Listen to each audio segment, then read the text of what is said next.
Kaleshwaram judicial commission విచారణ climax కు చేరుకుంటోంది. Justice PC Ghosh మరో విడత బహిరంగ విచారణ షురూ చేశారు. ఇప్పటికే ప్రిలిమినరీ రిపోర్ట్ రెడీ చేశారు. చివరిగా కేసీఆర్, హరీష్ రావు విచారణ చేసి ఫిబ్రవరి లేదంటే మార్చిలో ప్రభుత్వానికి రిపోర్ట్ అందించే అవకాశాలు కనిపిస్తున్నాయి. అసలు విషయం ఏంటంటే బహిరంగ విచారణలో సంచలన విషయాలు బయటికొస్తూనే ఉన్నాయి. కాళేశ్వరం ప్రాజెక్టు లోగుట్టులన్నీ ఒక్కొక్కటిగా తొలగిపోతున్నాయి. కుంగడానికి తెర వెనుక కారణాలేంటో అన్ని తెరపైకొస్తున్నాయి. అఫిడవిట్లు, ఇంకోవైపు కాగ్ రిపోర్టుతో క్రాస్ ఎగ్జామినేషన్ స్పీడ్గా సాగుతోంది. జస్టిస్ పీసీ ఘోష్ అడిగే ప్రశ్నలకైతే నీళ్లు నమలటం, లేదంటే అంతా పైనుంచి వచ్చిన ఆదేశాల ప్రకారమే చేశామని చెప్పటం, ఇదే తంతు నడుస్తోందంటున్నారు. మొత్తం ప్రాజెక్టు నిర్మాణం ఓ కలలా సాగిపోయింది. అంచనాలు పెరగటం, ఇష్టమొచ్చినట్లు బిల్లుల మంజూరు, బిజినెస్ రూల్స్ పాటించకపోవటం, ఇదంతా ఓ ప్రైవేట్ కార్యక్రమం మాదిరిగా కాళేశ్వరం పనులు సాగినట్లు కమిషన్ ఐడెంటిఫై చేసింది.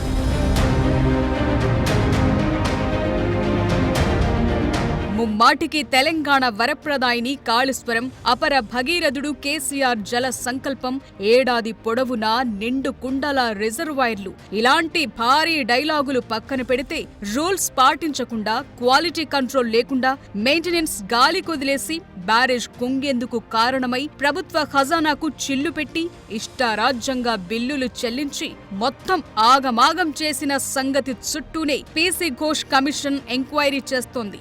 విచారణకు హాజరవుతోన్న వారు నీళ్లు నములుతూ జవాబిచ్చే పరిస్థితికి కారణమెవరు?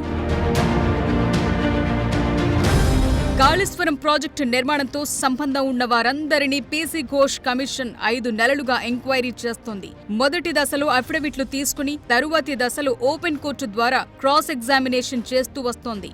అక్కడ అడిగే ప్రశ్నలకు, చెప్తున్న జవాబులకు అస్సలు లింకుండటం లేదు. లేటెస్ట్ గా ఆర్థిక శాఖ ప్రత్యేక ప్రధాన కార్యదర్శి రామకృష్ణారావు కాళేశ్వరం కమిషన్ ముందు హాజరయ్యారు. కాళేశ్వరం పునాదిరాయి పడక ముందు నుంచి నిర్మాణం పూర్తయ్యేదాకా జరిగిన తప్పులపై ఆధారాలను ముందు పెట్టుకుని వరుస ప్రశ్నలు సంధించారు.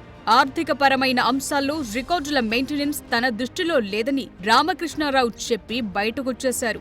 ఇక బుధవారం నుంచి ఏజెన్సీ సంస్థలైన నవయుగ, ఎల్&టి, అఫ్కాన్స్ ప్రతినిధులతో క్రాస్ చెక్ చేయబోతున్నారు.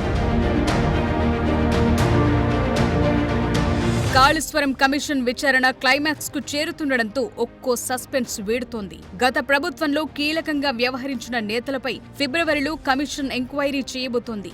మాజీ సీఎం కేసీఆర్, హరీష్ రావుకు కూడా నోటీసులిచ్చి విచారణకు పిలిచే ఛాన్సెస్ కనిపిస్తున్నాయి. ఫైనల్ గా కేసీఆర్ ను విచారణ చేశాక రిపోర్ట్ ప్రభుత్వానికి సబ్మిట్ చేస్తారంటున్నారు.